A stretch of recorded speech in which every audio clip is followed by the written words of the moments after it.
I welcome you all to this lecture series on tourism. Tourism has evolved into one of the largest industries in the world today. And interestingly, it continues to expand by leaps and bounds. In the social front, it has broken all barriers, broadened people's vision, and brought them together. It has instilled in them a spirit of tolerance and brotherhood. In the economic context, it is the largest foreign exchange earner, which has pulled many a country out of the fiscal rut. And what's more, it's labor intensive and offers many exciting employment opportunities for people of all ages and backgrounds. Now, you will learn about how tourism has developed over the centuries and understand the different aspects of tourism, covering the history and evolution of tourism, tourism during different periods of history, modes of transport, the arrival of travel agency, air travel and aviation industry at a glance. The history and evolution of tourism. According to the International Dictionary of Tourism, published in 1953 by the International Academy of Tourism at Monte Carlo, tourism in English and in French means a journey or circulative trip. A 19th century dictionary defines tourists as people who travel for the pleasure of traveling and out of curiosity. WTO, World Tourism Organization, has defined a tourist as a temporary visitor staying for at least 24 hours in a country visited, when the purpose of the journey would be for leisure, recreation, holiday, health, education, religion, sports, business, family functions, and conventions. Travelers staying less than 24 hours are defined as excursionists. Never in the history of the world has there been a migration of people from one country to another country on such a scale as is taking place today. We can say it's a small world now. The number of international and domestic tourists has doubled over the last decade. Travel industry is the third largest retail industry in the USA and the top employer in most of the states. The last 55 years have seen a swift increase in the automobile ownership, expansion of airline fleets, proliferation of hotel and motel chains, and car rental companies throughout the industrial world. The interconnection of all these sectors through modern communication systems have accounted for the phenomenal growth of travel industry. Together, they have improved transportation facilities and tour packages. Tourism or travel industry has expanded fast and has been witnessing revolutionary changes.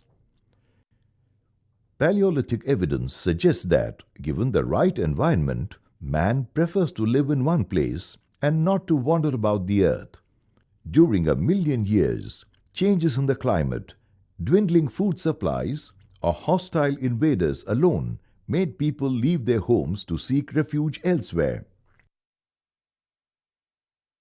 Perhaps it was the invention of the wheel about 5,000 years ago which made travel possible, followed by the development of trade and agriculture.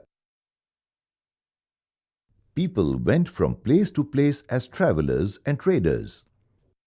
Almost at the same time, trade and travel developed in India, where the wheel and the money were already known at the time of the Mohenjo-daro civilization 3,500 years ago. Traditions of travel in India are perhaps the oldest in the world, the motive being primarily religion or trade. The great sages of the past retired to the Himalayas in the north, or to the dense jungles of the south to meditate or set up their ashrams, hermitages, which really were centers of learning. In the medieval period, people were tourists because of their religion, whereas today They are tourists because tourism is their religion.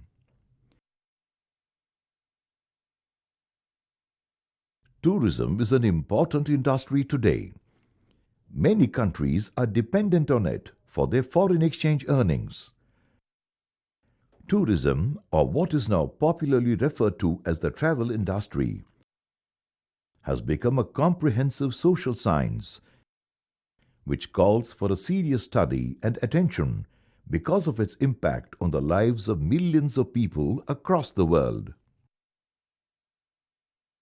Among the developing countries, India was one of the first to realize the potential of tourism as a tool of economic growth.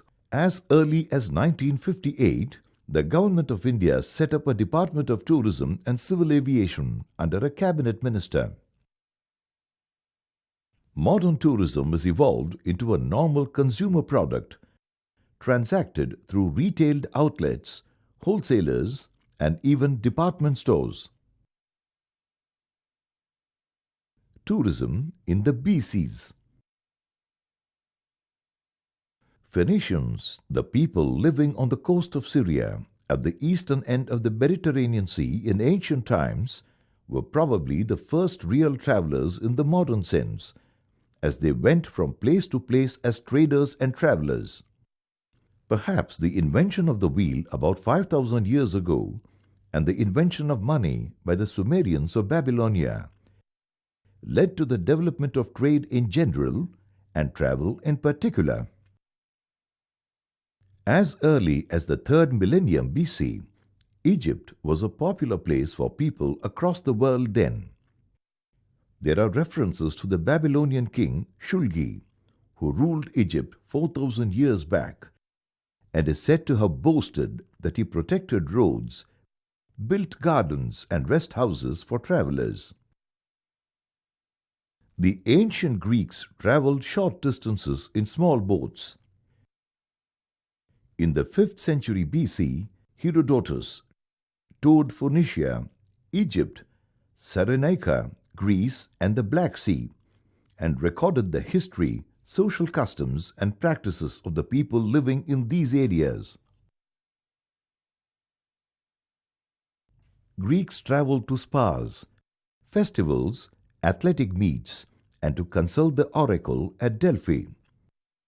Their means of transport was carts drawn by mules, and en route they stayed in wayside inns. Ancient Greek philosophers like Plato, Aristotle, Pythagoras, and Thales have traveled to Egypt and other neighboring countries.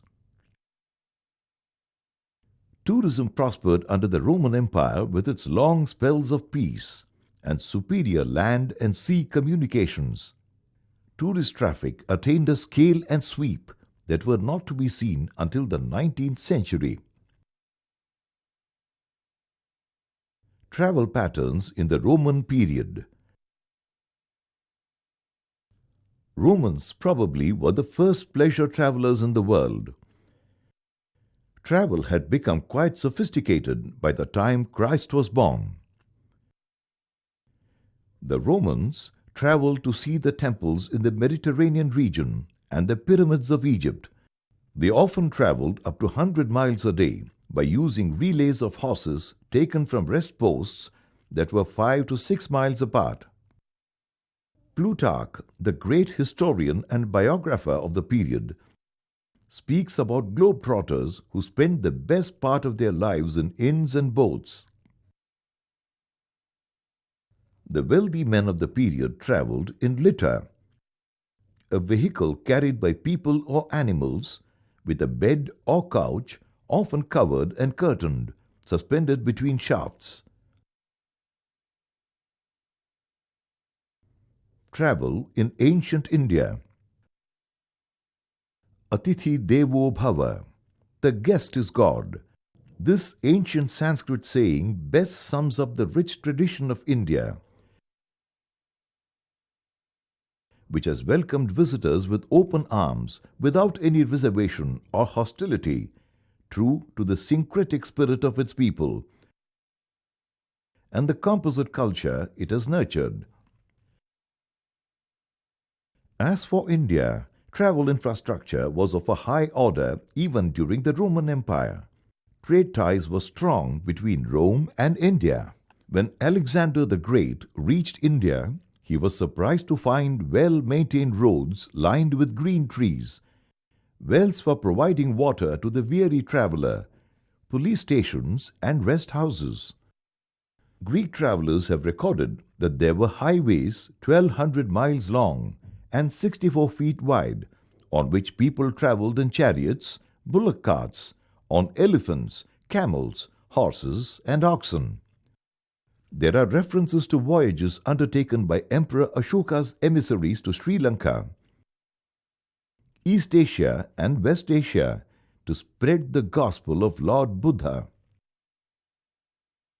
Ancient Chinese travelers have left behind a wealth of information on the facilities available to tourists in India, the safety on roads, and the hospitality of the natives. Their travel accounts serve as an authentic source of information on the state of tourism in India in olden days. Also, there were several popular and well-developed trade routes like the famous Silk Route, which was essentially a network of roads traversed by Chinese silk traders. It served as a vibrant link between East, South, and Western Asia and the Mediterranean European world, and also parts of North and East Africa. It extended from Baghdad to Aden and Samarkand to Timbuktu. Historical research revealed that in 334 BC, when a democratic government was established in Ephesus, now in Turkey, by Alexander the Great, it is said some 700,000 tourists descended on the place to be entertained by acrobats, jugglers and magicians. The fall of the Roman Empire had an adverse impact on holiday, pleasure travel. The roads were no longer well maintained or safe for travelers. Socio-political conflicts were rampant, and if at all people traveled, it was to fight wars. This sorry state of affairs continued until 1000 AD, when European roads became relatively safe again, largely because of movement of merchandise. A clutch of medieval travelers like Benjamin of Tudela, Marco Polo and Ibn Battuta have recorded their observations on lives and livelihoods of people across the world. Their travelogues serve as important sources of information. Travel in the post-Renaissance era. The age of the Renaissance triggered in people a quest for knowledge and the desire to explore new territories. Maritime imperial powers like Spain and Portugal were constantly looking for new territories beyond Europe. For establishing trade relations and also for extending their sovereignty.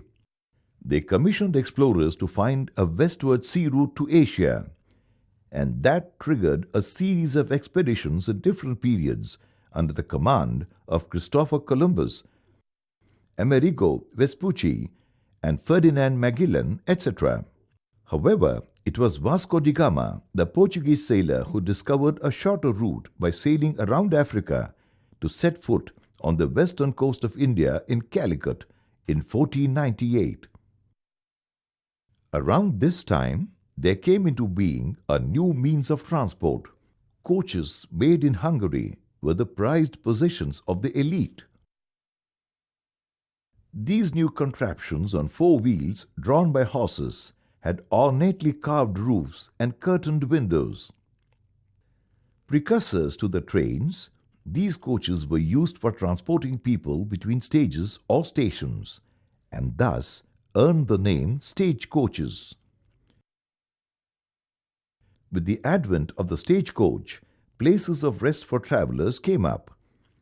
However, in the initial stages, travel by stagecoaches was neither fast nor comfortable due to bad roads. A short distance from London to Brighton in England took 2 days. Modes of transport: road, railway, sea. The exit of dirt roads. A landmark development in the first decade of the 19th century revolutionized travel when John L. Macadam and Thomas Telford invented a new process for laying roads with a smooth, hard surface that would be more durable and less muddy than the dirt roads. The steam age. When the first railway was opened in England in 1825, people were not excited. It was derided as an odious deformity and the device of the Satan, which could blow up any time and kill people. The year 1830 saw the arrival of the first railroad of Europe between Liverpool and Manchester. Almost around the same time, a rail track was laid in France to link Paris with Versailles. Soon the Germans followed suit with a track between Nuremberg and Fürth. Railways in America. An enterprising American inventor and industrialist, John M. Pullman, started the comfortable railways in America. He designed and developed a sleeper coach, which he named the Pioneer, where a berth cost $2 a night. This train was a popular mode of travel in the United States for quite some time.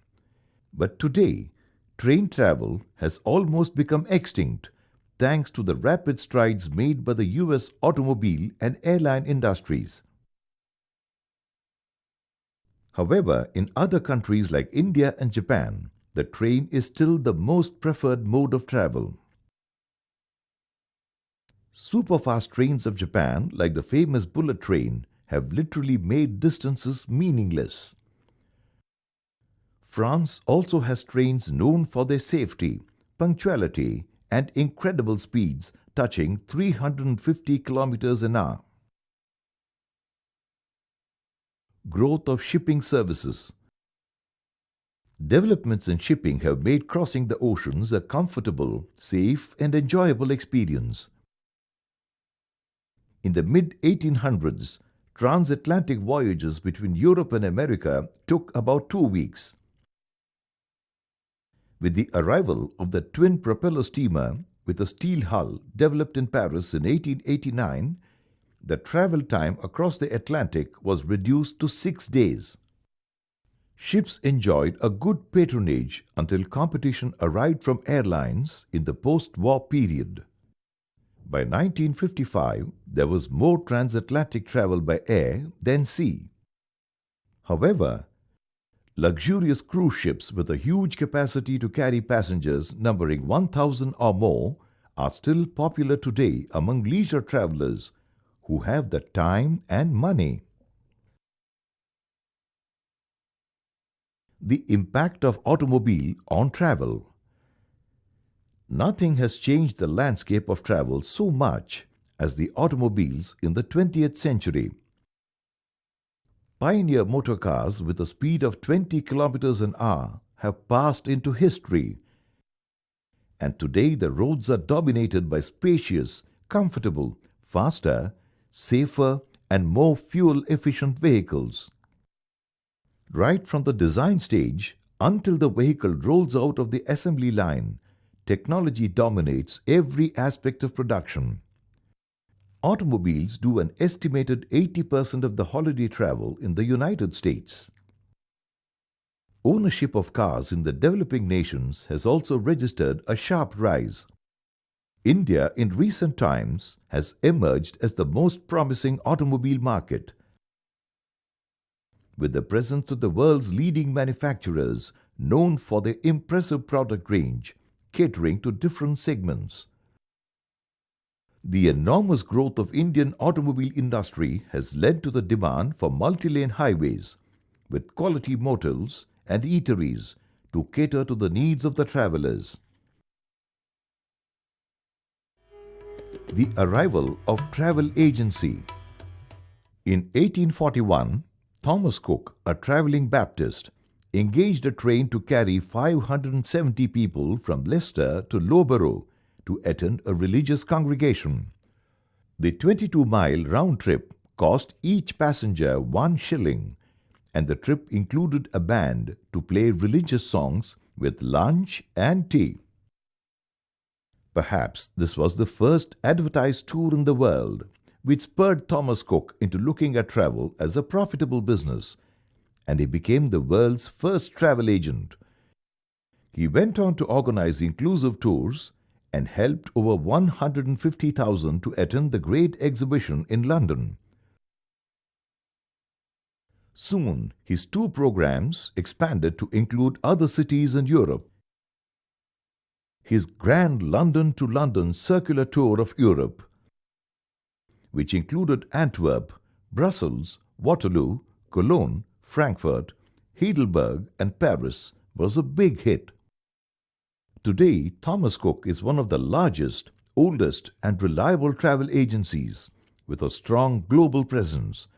The idea of travel as a business became popular later and spread to other parts of the world as well. Air travel and aviation industry at a glance. Nearly 16 years after the contraption designed by the Wright brothers took off in what was the first flight in 1903 at Kitty Hawk, North Carolina, a systematic and periodic air service commenced in Germany. The services operated on Berlin-Leipzig-Weimar route, and the carrier subsequently came to be called Deutsche Lufthansa, which is an aviation major today. Charles A. Levine acquired the distinction of being the first transatlantic passenger non-stop flight from New York to Germany in 1927. This was soon after Charles Lindbergh's solo flight from New York to Paris. Given the geographical spread of the United States, air travel has been accepted there as the most practical means of domestic as well as overseas travel today. Multiple players in the fray, locked in a stiff competition, have resulted in substantial reduction in tariff and made air travel more affordable to all. The role of IATA. In the post-war period, IATA, International Air Transport Association, with its avowed objective to represent, lead and serve airlines, has successfully streamlined their operations across the world. Besides setting benchmarks for the member airlines, IATA has ensured smooth carriage of people and goods around the global airline network, as if they were traveling on a single airline in a single country. In addition, IATA provides the requisite professional support to all industry stakeholders with a wide range of products and expert services such as publications, training and consultancy. IATA's financial systems also facilitate travelers to use different airlines for their travel through different cities in the world with just one ticket. The IATA Clearinghouse plays the mind-boggling role of working out the exact revenue share of each airline involved in the carriage and facilitates proportionate distribution of the revenue.